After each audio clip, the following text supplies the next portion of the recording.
去死吧！剑力者咒，剑锋，三两剑道。这是谁呀？叶子处事不当，谁跟你是道客？你的大名已经传到邺城了。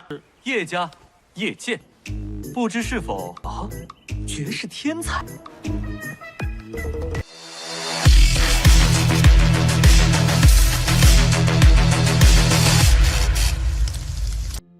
Halo semuanya, selamat datang di Ruang Sinema. Bagaimana kabar kalian semua? Semoga selalu sehat dan baik-baik saja.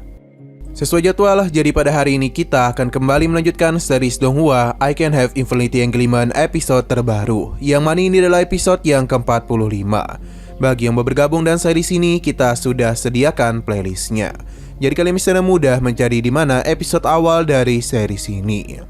Namun sebelum kita mulai episode terbarunya, kita akan melihat dulu apa saja yang telah terjadi pada episode 44. Kemarin Xiaoyun telah berhasil membuat Tetua Legend terkejut. Pasalnya ia mampu mencapai puncak dan mempelajari teknik pedang gunturnya hanya dalam kurun waktu singkat saja. Selain itu dia sadar kalau Xiaoyun bukanlah murid sembarangan, karena meskipun masih muda tapi kekuatannya sangatlah menjanjikan. Mungkin kedepannya ia bisa menjadi sosok kaisar. Jadi karena itulah ia pun meminta kepada putranya untuk mendekatinya. Sedangkan di sisi lain Xiaoyun bertemu dengan pedang 7 warna yang memberitahu kalau Xiaoyun adalah orang ke-19 yang telah bertemu dengannya, dan ia menganggap Xiaoyun sangatlah cocok menjadi pemiliknya. Tapi sebelum semua itu bisa terjadi, Xiaoyun harus memahami dua niatan pedang lagi. Maka karena itulah Xiaoyun menerima tantangan yang Bai Feng berikan kepadanya. Namun ia tidaklah tertarik untuk bertarung dengan Bai Feng, melainkan ingin bertarung dengan sosok Jiang He dan Jiang San. Sekarang kita akan melanjutkan episode terbarunya. Bai Feng mengakui kalau Xiaoyun sangatlah hebat. Bahkan bagi para pemula seperti Jiang San sendiri merasa begitu malu, karena ia tidak bisa menebak gerakan Xiaoyun. Dalam pertarungan itu terlihat dengan jelas kalau Xiaoyun bisa memberikan tekanan kepada Jiang He. Sampai-sampai dia menjadi kebingungan padahal ranahnya lebih tinggi darinya. Namun bagaimana malah dirinya yang ditekan seperti ini? Xiaoyun memintanya untuk bersiap karena dia akan menggunakan tebasan guntur. Melihat hal tersebut membuat Jiang He maupun Jiang San merasa terkejut. Saat juga adu serang pun telah terjadi di antara mereka, yang mana Xiaoyun berhasil memukul mundur Jiang He. Dan begini juga maka ia bisa mendapatkan poin 10 pencerahan.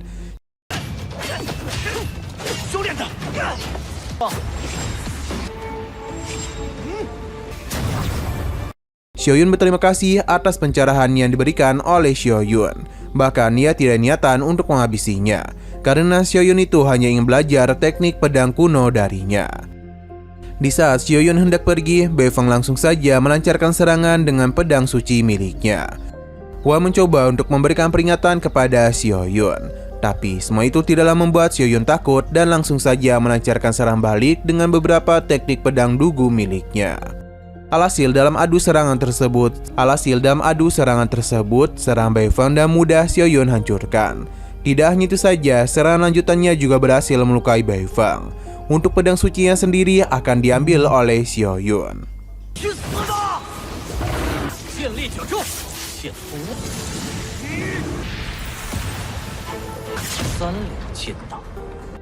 Bai Feng yang sudah terdesak mengancam Xiaoyun dengan mengatakan kalau dia adalah putra dari pemimpin kota. Jadi jika dia menghabisinya, maka hal buruk akan terjadi kepada Xiaoyun. Ketika Xiaoyun hendak menyerangnya, seseorang pun datang, yang mana beliau adalah ayah dari Bai Feng bernama Bai Hong. Serangan langsung saja dia lancarkan kepada Xiaoyun. Namun ada sebuah penghalang yang melindungi Xiaoyun. Ia penasaran siapa yang telah berani mengganggunya. Bai Hong pun memperkenalkan dirinya dan meminta orang itu untuk tidak terlibat dalam urusan mereka. Sayang sekali Bai Hong sepertinya tidak tahu tengah berbicara dengan siapa, karena sosok di hadapannya itu memiliki kekuatan yang jauh melampauinya. Alhasil sebuah serang pun langsung saja dirinya arahkan kepada Bai Hong.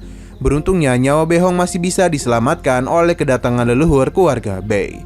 Para murid tentu terkejut pasalnya leluhur mereka seharusnya sedang melakukan pengasingan. Namun jika dia sampai keluar, maka sudah dipastikan masalah yang menimpa keluarga Bai ini sangatlah besar. Sebagai seorang leluhur, ia meminta seniornya ini untuk menghentikan tindakannya. Alih-alih tenang, sosoknya itu justru menjadi kesal karena Bei malah mengenali dirinya sebagai orang asing, padahal mereka itu adalah teman.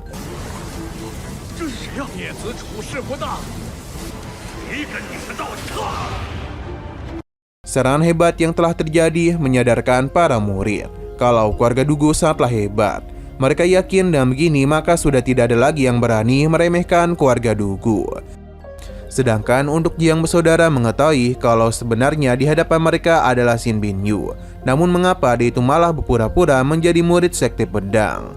Tidak mau identitasnya ketahuan, Xin Binyu pun pergi untuk mengikuti Xiaoyun.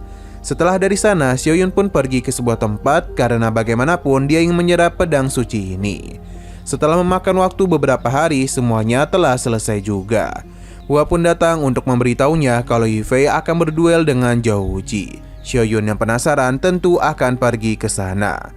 Di sini Hua terus memberitahu kalau Zhou Ji memiliki kekuatan yang hebat, tapi Xiaoyun tidaklah peduli kepadanya karena ia hanya tertarik kepada Yifei saja.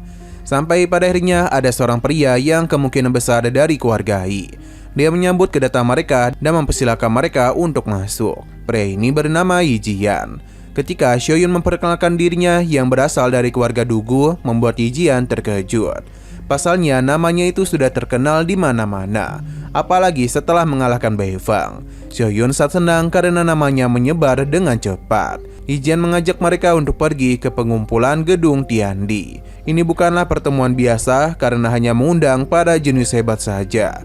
Tentu tawaran itu membuat Xiaoyun semakin bersemangat karena bisa bertemu dengan para jenius lainnya.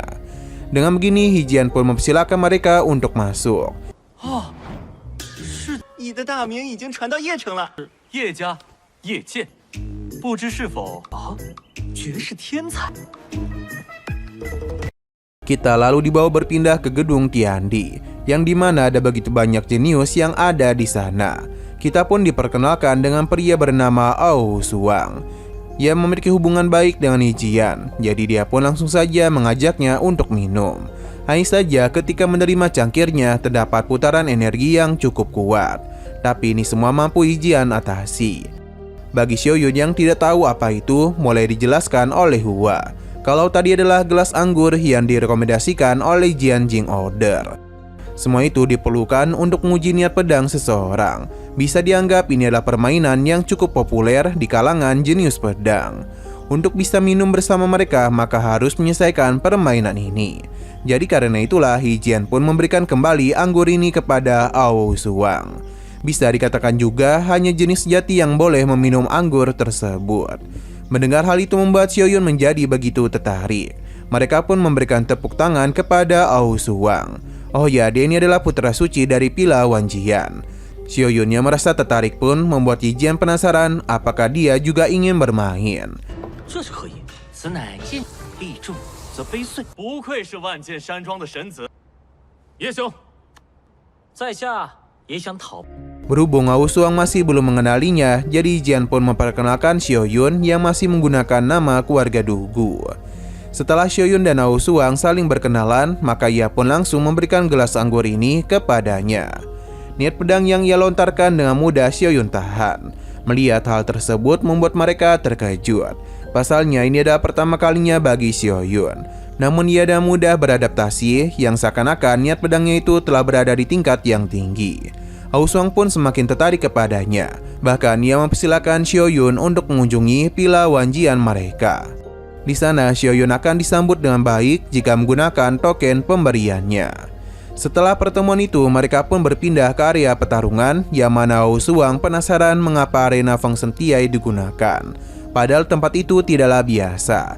Ternyata saat ini keluarga Ye dalam kondisi yang tidaklah bagus. Karena Xiaoyun tidak tahu, maka Hu kembali menjelaskan kalau arena Feng Shen Tian ini merupakan tempat dari dua kaisar besar melakukan kenaikan ke alam atas.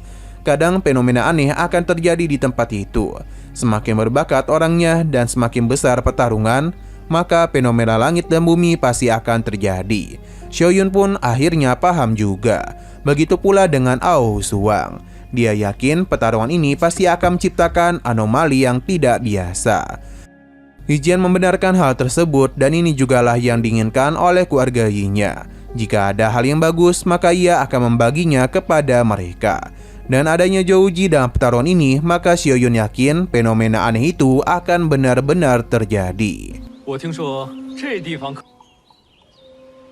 化增加，飞升之地，在此战斗，原来如此。若有一番机缘，在意下把城被在此战斗，越是更有。 Oke, sekian dulu pada video kali ini. Untuk video selanjutnya akan segera hadir. Jadi bagi kalian yang ingin mengikuti series ini, langsung saja klik subscribe dan aktifkan loncengnya. Terima kasih yang sudah menonton video sampai habis. Jika kalian suka pada video ini, klik like dan share ke teman-teman kalian tentang channel ini. Dan ditunggu aja kelanjutannya. Oke, sampai jumpa di video selanjutnya.